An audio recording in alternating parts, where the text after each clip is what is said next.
If you're a diehard Browns fan and love breaking down the game like we do, hit that subscribe button and turn on the bell so you never miss a blitz. The NFL is never short on drama, and somehow, even in the heart of Super Bowl season, when the spotlight should have been on the team still in contention, it was the Cleveland Browns who managed to steal the headlines. And at the center of that storm stood Myles Garrett, a once-in-a-generation pass rusher, the face of Cleveland's defense, and now the subject of a conversation that stretches far beyond the field. After signing a record-shattering 4-year, $160 million contract, Garrett was supposed to be the anchor that finally turned the Browns' constant rebuilding into relevance. Yet, as the dust settles on another disappointing start to the season, it seems like the same old Cleveland curse has found its way back. Even with Garrett posting historic numbers, including a jaw-dropping 5 sacks in a single game during their 32-13 loss to the Patriots, the Browns are sitting on a miserable 2-6 record, and frustration is boiling over, not just from the fans, but from the league's biggest voices too. Among those voices is Cam Newton, former NFL MVP, cultural icon, and now the outspoken host of the 4th and 1 podcast. In his latest episode, Newton didn't hold back. With his trademark confidence and charisma, he dissected Cleveland's woes and, more specifically, Myles Garrett's role in all of it. Myles Garrett is the game's premium disruptor, Newton declared. And I say that even above Micah Parsons. If you gave me the two, I'm going with Myles Garrett. He's a Goliath of a man. Strong words from a man who knows the game inside and out, who's faced elite defenders firsthand, and who understands what it means to carry a franchise on your shoulders. But Newton's tone quickly shifted from admiration to concern. This was a perfect example, he said, referring to the Browns' loss, of playing a game that you deserve to win but you just didn't do it because it's about other guys. When you're a one-trick pony, there's only so much you can do before they cave in. That's the thing about Myles Garrett. He's doing everything right, and yet it doesn't seem to matter. His performance is elite. His effort is undeniable. But football isn't an individual sport, and in Cleveland, that's both a cliché and a curse. The defense is top tier, consistently among the league's best, but the offense remains a black hole of inconsistency. Deshaun Watson's ongoing struggles, the offensive line's constant shuffling, and the lack of a coherent identity on that side of the ball have turned Garrett's brilliance into little more than window dressing for mediocrity. Newton, never one to sugarcoat things, summed it up perfectly. When you sign that deal, let's be real. Staying in Cleveland, winning a Super Bowl in Cleveland, it's just not happening. And that's where the conversation gets uncomfortable. Garrett's contract was supposed to be a statement, not just for him, but for the Browns as an organization. It said, "We believe in building around our defense. We believe in keeping our stars. We believe we can win." But as Newton pointed out, belief doesn't change reality if the structure itself is broken. "I thought it was mighty strange when you signed back to Cleveland," Cam continued, his voice carrying that mix of disbelief and disappointment. "But also when you see a guy like Max Crosby. You'll want to make it about winning, but you signed back to the team. They don't have no changes. They're just putting makeup on. The girl is still the same girl. The guy is still the same guy." That metaphor hit hard because it's true. The Browns keep dressing up their dysfunction, hoping that a new coat of optimism will disguise the cracks in the foundation. They've cycled through coaches, coordinators, and quarterbacks faster than some teams go through practice jerseys. They've drafted stars, signed big names, and made promises to fans that this time, it would be different. And yet, year after year, it feels like the same movie on repeat. Great defense, bad offense, and heartbreak in the end. Garrett's $160 million deal was supposed to mark the end of that cycle. But right now, it looks more like an expensive bandage on a gaping wound. Cam Newton's perspective carries weight not just because he's a former MVP, but because he's lived this story before. In Carolina, Newton was Myles Garrett in a different form. The generational talent surrounded by an organization that couldn't quite put it all together. He knows what it's like to be the face of a franchise that can't match your intensity or your vision. His warning to Garrett wasn't rooted in hate. It was rooted in experience. When Newton says, "You sign that deal, you're signing away your shot at a ring," he's not talking about money. He's talking about legacy, about how greatness can get lost in the noise of losing seasons and wasted potential. Cleveland fans don't want to hear it, but Cam might be right. For all of Garrett's dominance, his combination of size, speed, and technique that makes him arguably the best defensive player in football, his name is still attached to a franchise that can't get out of its own way. And in the NFL, narrative matters. You can be a first-ballot Hall of Famer, but if your team never wins, your greatness gets buried under what-ifs. It's the same story we've seen with players like Calvin Johnson and J.J. Watt in Houston. Generational talents who gave everything to organizations that could never return the favor. The irony here is that Garrett wanted to be loyal. He wanted to make it work in Cleveland. He wanted to be the guy who changed the story, who stayed when others left and turned the Browns into something worth believing in. That kind of loyalty is rare in today's NFL, where players chase rings, not nostalgia. But as Cam pointed out, loyalty without results can quickly turn into regret. Until there's some real change from within, Newton said, Garrett figures to go down in history as one of the greatest examples of squandered talent. And that's the harshest truth of all, because right now, it's hard to argue against it. Maybe that's what makes this situation so frustrating. Garrett has done everything a franchise player is supposed to do. He's shown leadership, put up numbers, stayed out of major controversies, and remained a dominant presence on the field. But what does that matter if the rest of the team can't rise to his level? What does it matter if, year after year, his prime is spent carrying a defense that's always on the field because the offense can't sustain a drive? At some point, no matter how much money is on the table, a player has to ask himself if being the guy is worth never getting the ring. And for Cleveland, the financial side of this story can't be ignored. That $160 million deal made Garrett the highest-paid defensive player in NFL history at the time. It was a signal to the league that the Browns were serious about competing. But contracts like that come with consequences. When one player eats up that much cap space, it limits what you can do elsewhere. And in a salary cap league, depth wins championships.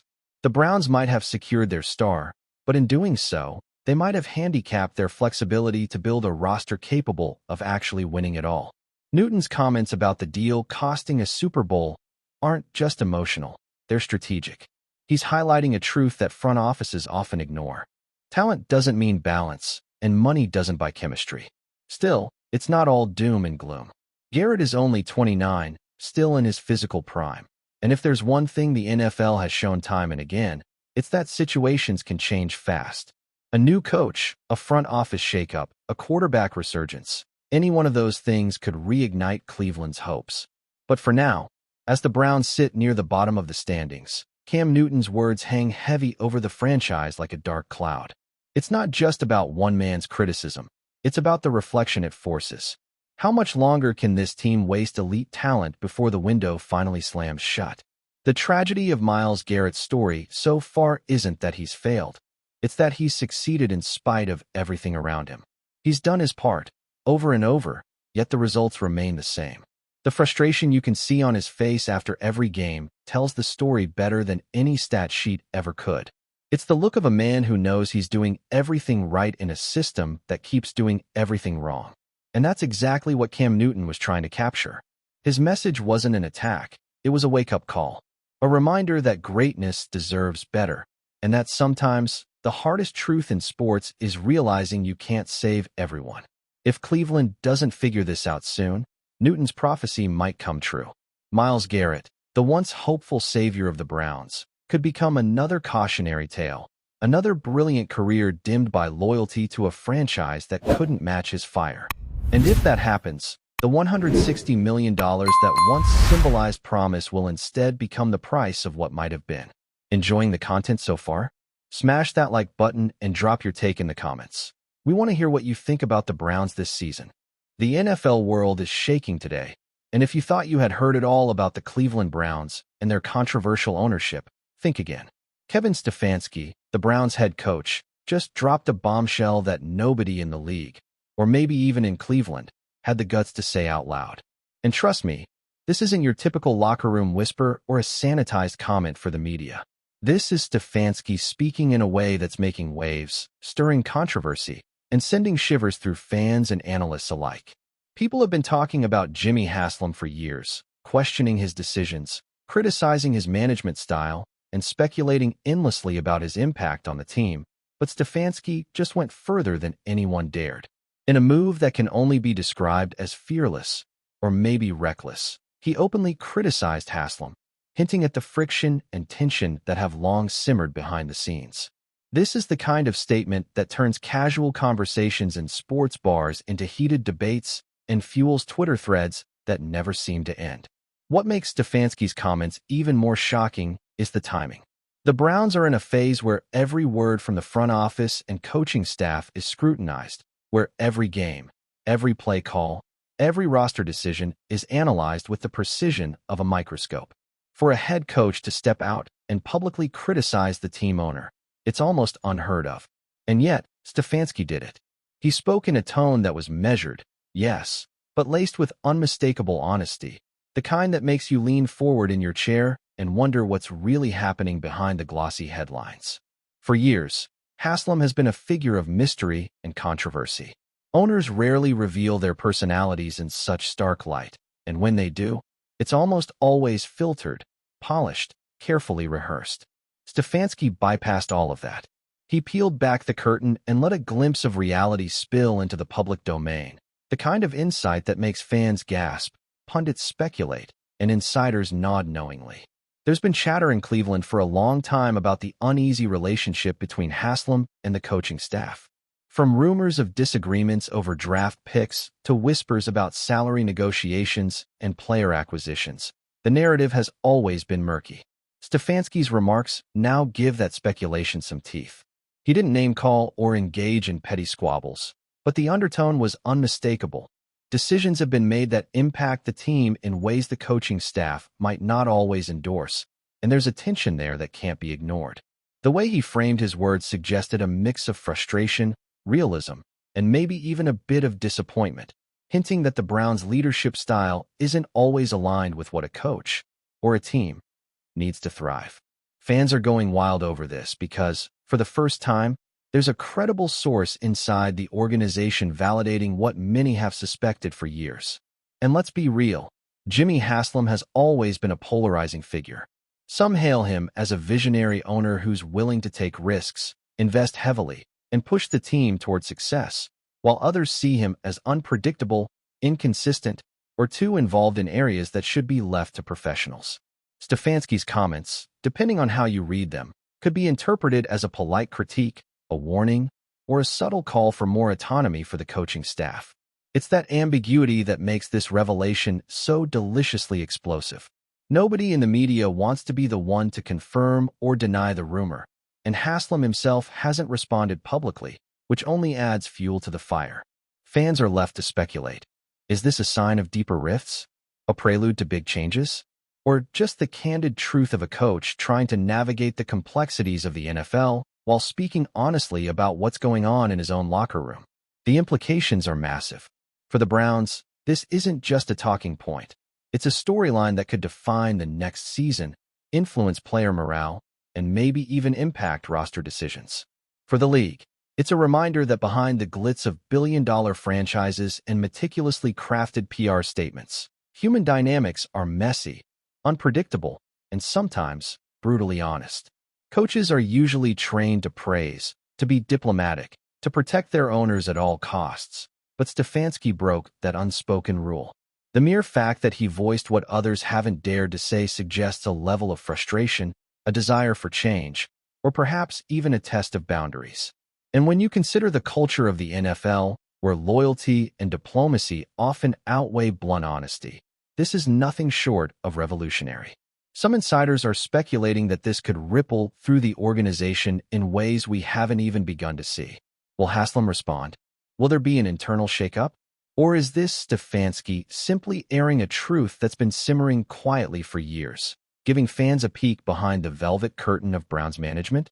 There's also the angle of public perception. For decades, owners have been somewhat shielded from public criticism by the media, by team PR, and by the reverence often shown to wealthy franchise holders. Stefanski's comments disrupt that narrative. They empower voices from within organizations to speak up, to highlight issues, and to push for transparency. And fans, of course, love it. They thrive on it. The rumor mill is running at full speed, fueled by every nuance of Stefanski's carefully chosen words, each one dissected, debated, and analyzed across podcasts, YouTube channels, and social media platforms. Of course, the Browns have been no strangers to controversy. From questionable draft picks to coaching changes, from player disputes to ownership criticism, the franchise has always provided plenty of drama. But this particular revelation carries a weight of authenticity that's rare.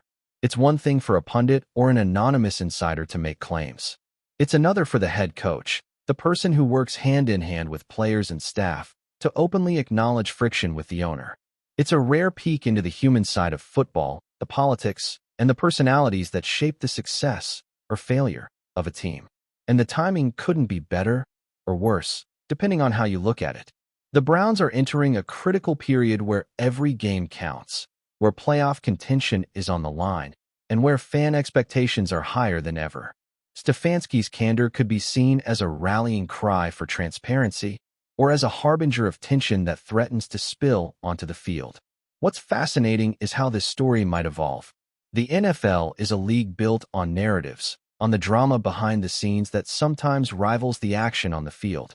Stefanski's comments add a new, combustible chapter to the Browns' ongoing saga. Will other coaches start speaking up? Will ownerships feel pressure to respond or reform? Or will this be swept under the rug? Another rumor lost in the noise of the league's ceaseless cycle of speculation and analysis? Only time will tell, but one thing is certain. Kevin Stefanski has given us something to talk about, something to dissect, and something that might redefine how we think about team dynamics in professional football. His courage, or audacity, has set off a chain reaction that is already reshaping conversations across the NFL landscape. So buckle up, because this story isn't going away. Fans, analysts, and insiders alike are watching closely, waiting for the next move. Jimmy Haslam's silence, Stefanski's bold words, and the Browns' ongoing journey toward success are now intertwined in a narrative that feels as dramatic as any playoff game. Rumors will swirl, opinions will clash, and every statement will be analyzed with the intensity reserved for the biggest headlines. And through it all, Stefanski's revelation remains a testament to honesty in a world where discretion is usually the safer path. Whether this sparks a change within the organization or simply confirms what fans have long suspected, it is already a moment that will be remembered, a rare glimpse behind the curtain, a moment of truth in the high-stakes world of professional football, and a story that continues to unfold in real time before our eyes. The Browns, HASLAM, Stefanski, the drama, the speculation, and the raw honesty have collided in a way that promises to reverberate far beyond the confines of Cleveland. And we're all here, captivated, waiting for the next twist in this remarkable saga. Thanks for riding with us on another Browns Blitz. If you liked the video, share it with a fellow fan, hit subscribe, and ring that bell so you're always part of the Dawg Pound conversation. Go Browns!